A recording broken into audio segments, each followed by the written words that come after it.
He. So, I always, look at these things from the perspective of the Bible. And even when God, who is self-sufficient, wanted to create the world, the first thing he did was he had a conversation with some people because he said, let us, right? Let there be. If you can create something, you don't need to say let anything. And this is God who is self-sufficient. So when you think about tomorrow, you have to understand that it begins with a conversation. But it must be the right kind of conversation. Unfortunately for us, we live in a country where young people who are supposed to build the future are not having conversations about tomorrow. They are having conversations about yesterday. They are having conversations about who gave them this country where they cannot, you understand, rather than what will it take for us to, or what do we need to do to. And it's sad, and it's a reflection of why we are where we are today as a country. A lot of what has been built, for better or for worse, was built by young people who had conversations that shaped the future, right? Whether, look at any of the banks today, all of them started in in the 90s. People sat down and had conversations about, what would it take for us to build an indigenously owned bank? And they started then taking action from there. Sure, some people will fall off, but others then continued with the vision and carried the mandate. And here we are today. But everything starts with the right kind of conversation. When you look at young people, what kind of conversations are they having, right? Insulting people, insulting themselves, prioritizing trivialities on social media, just wasting their time, quite frankly. And that's why, the country cannot progress. And as I was saying, to end, we are now, many of us that have maybe spent the better part of the last 15 to 20 years insulting our leaders are now coming to the sudden realization that it's now our turn. Our look on. So I want to see who they will insult now.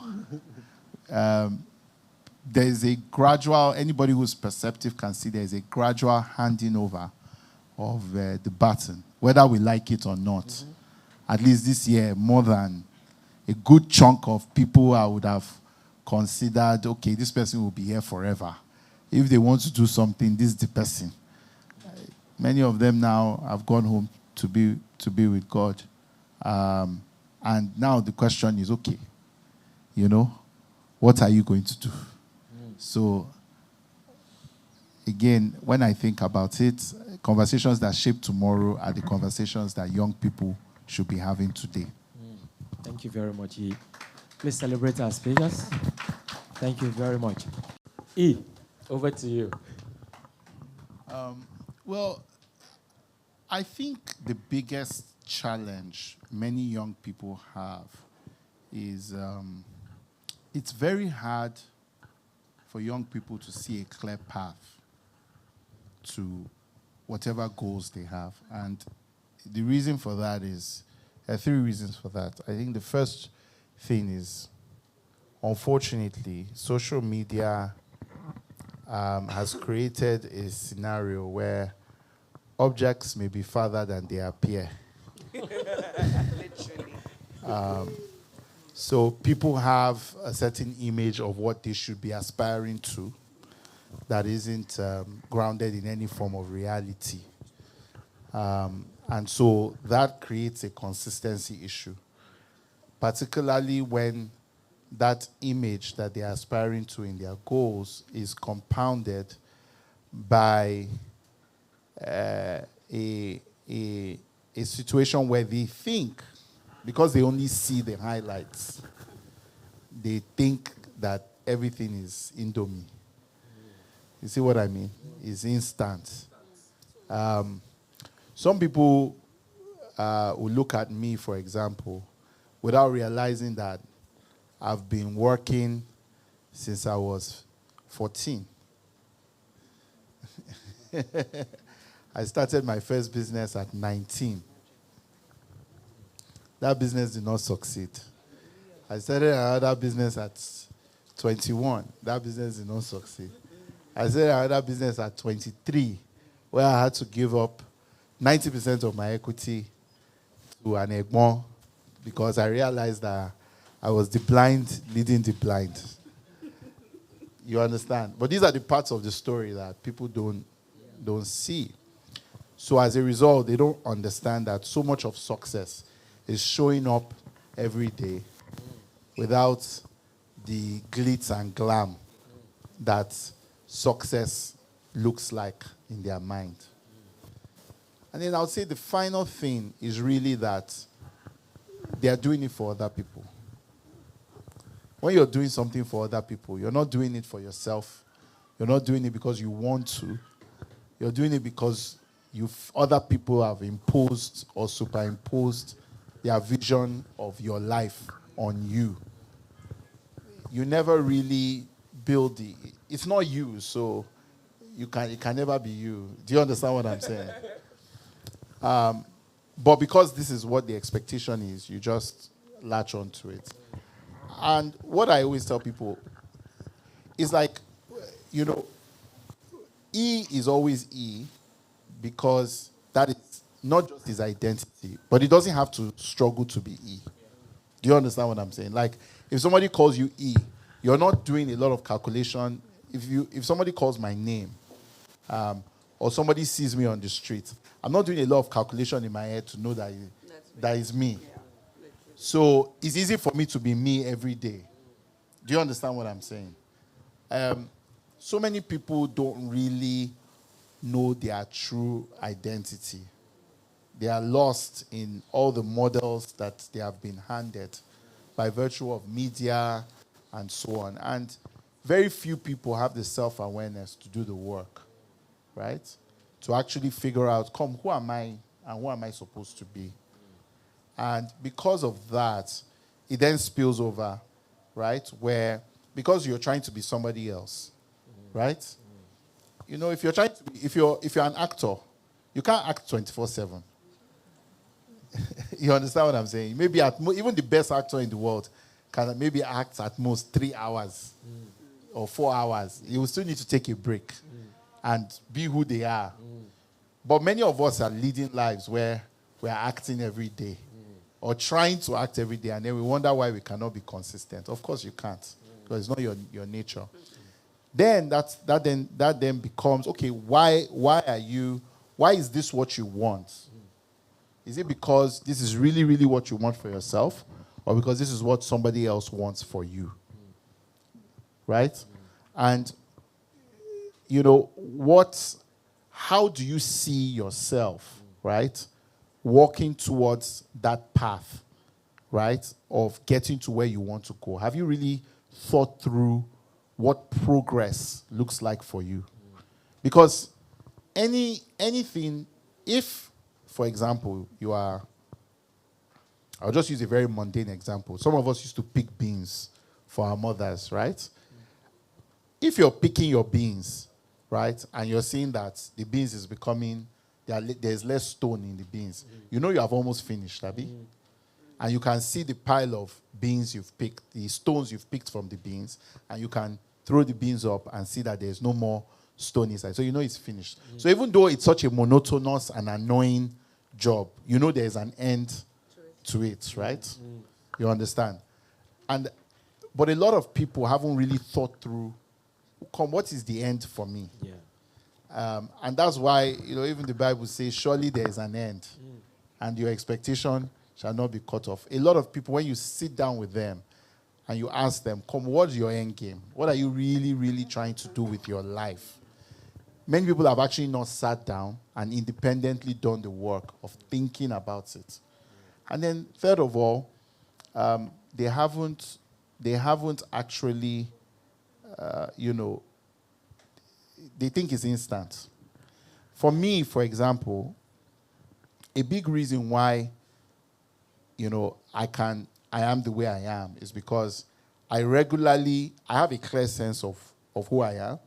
I have a clear sense of what I'm trying to do. And I regularly read other people's journeys that have been through the same path. So when I encounter a challenge or when I look like I'm doing something and it seems monotonous to other people, I understand what is changing that people cannot see. Do you understand what I'm saying? I understand what is breaking that people cannot see. I understand what phase of the process we are in. Right? And we've had these conversations many times. Where I said, no. Scale is just doing the same thing over and over and over and over again, but with progress in mind. And building other people that can do the same thing as you, and building other people that can do the same thing as you. And that's how you go from 1 to 100,000. So there's a lot of work, and I really like what Olori said about mind work. There's a lot of mind work young people need to do. So many young people actually have never taken time to sit in silence for 3 hours and think about their life and write something down. If you've never done that, your head cannot be correct. In Nigeria. It's not a course. It's not a course. It's just what it is. Like if you've never actually sat down in silence for 3 hours and said, okay, why am I here? What am I supposed to be doing? What do I want for myself? How is this going to happen? Who has done it before, and what can I learn from them? What do I not want to do with my life? If you've not built that culture, it's difficult. And I'm very grateful to, I grew up, I went to Loyola, and one of the things that Loyola forced you to do, every Saturday, you sit down for 4 hours, and you just think. We call it reflection time. And you write things down. So I can't, no matter how tired I am, there is once a week on Thursday, they know you can't see me. I will sit down, I will just write down, okay, what has happened? See, that habit of reflection is really key for you to actually build. And that's where consistency starts from, because then you know what you're trying to be consistent to do. Right. Thank you very much, E. Thank you. Please celebrate E for that beautiful response. I will ask you, let me say one sentence, because we are moving now to leadership and resilience. What leadership quality or qualities will matter most in the next decade? I think the biggest leadership quality that will matter is the ability, and maybe I don't want to necessarily use this word in the typical sense, because I think when a lot of people say empathy, what they really mean is sympathy. That's what I right? was thinking. What they really mean is sympathy, right? So sorry, I didn't mean to. That's what I was thinking. I'm thinking empathy. That's what I thought. I thought empathy. Wow. But empathy will matter. And let me explain what I mean. I've followed a lot of leaders in my life. Brilliant, full of integrity, some, flawed. And I'll tell you this, the leaders that really come to things with a fresh perspective usually have a unique lived experience. They understand how to get into the other person's head. Yeah. That means they're not just thinking about their own perspective. They are also almost role playing. Yes. And saying, what is this guy going to do? And they understand the other person's next move, maybe even better than them. They can almost forecast, this is what this person is going to do next. So what do I do next?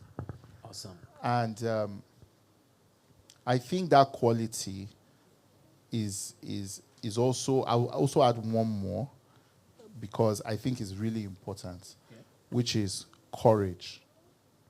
So right? Empathy And courage. Because sometimes you have empathy and you understand what the other person needs. at that point in time. But you may not always have the courage to give it to them. You understand? You may want to sympathize with the person, right? But if you know what somebody needs, particularly younger people, Yeah. you don't want to rob them of that thing that they need. True. You want to give it to them. And it may not, especially in this generation, that anybody can cancel you on social media. It may not make you popular. I'm not the most popular person in tech. But what people would tell you is that, I'm fair, and I do my best for you.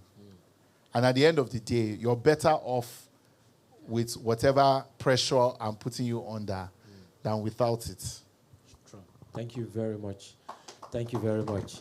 But since we already know a very short insight into that, that is what opportunity pathways will you advise for young entrepreneurs in the room? So I think, if you're a young entrepreneur, the most important thing for you to do is to deeply understand your customer. And I always come back to that because, unfortunately, over the years, entrepreneurship has sort of been reduced to people raising money for their salary. You could call it entrepreneurship as a service. So people don't really know anything about a customer, but people are collecting money. So they will join the queue and collect money, and then they lose the money, and investors are haranguing them. And ultimately, many of them don't also recognize how hard it is. Entrepreneurship is very, very difficult. I've never had the pleasure, actually, up until I got to a certain age in my career, because I've never really had a corporate career as such, I've not really had the pleasure of being able to shut my mind to where salary will come from. But thank God for faith. Now I have, my mindset is God will pay my salary as it's paying everybody else's. But I don't even know what it feels like the way an employee would, to know that, okay, if I do my month's work, I will get, for certain, a paycheck in my account. It's just not how I've lived. And entrepreneurs can identify with that. It's very difficult. So I think the most important thing, if you want to be an entrepreneur, you must really, really love your customer. Yeah. You must really, really want to provide a particular kind of service for your customer because you understand them. And then most importantly, it has to be different. Yeah, you have to be doing it in a way that other people aren't yet doing it. Right? If you really want to trailblaze, you have to be doing it differently. I know a lot of people will say, oh, there's no, you don't have to go and do something new. But you can do something old a new way. Yeah. Right? But you have to, otherwise, why should they work with you? And, a lot of people do entrepreneurship by blackmail in this country. So it doesn't work for me. But, if you're not going to, no matter who you are, you don't have all the friends and family in this life. And even if you have all the friends and family in this life, if you're not doing something in a way that really serves them, after a while, they will say, the one I've done with this person is enough. Let me go back to where I'm coming from, where I'm better served. So if you're an entrepreneur, I think that's the first thing. Now, in terms of getting the resources you need to be able to then build your business, I always tell people that there's a lot of focus on financial capital. Yeah. But what I've learned over the years is that social capital is the most important capital any business has. Where social capital can take you, financial capital cannot take you anywhere close to it.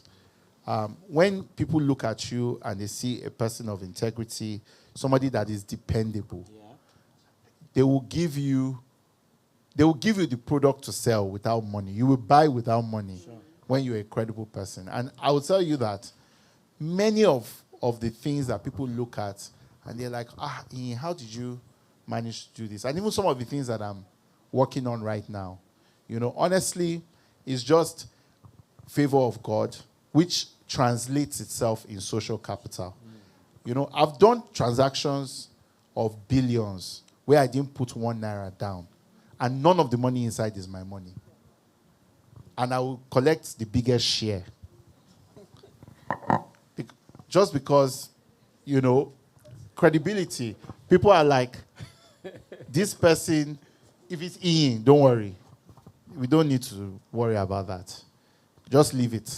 All the things they would ask a normal person for. They would like, but just like Olori was saying, you get there by virtue of your willingness to do the work and your credibility. People are always watching you. People are always watching. You might think they are not watching, but they are always watching you. Thank you very much, E.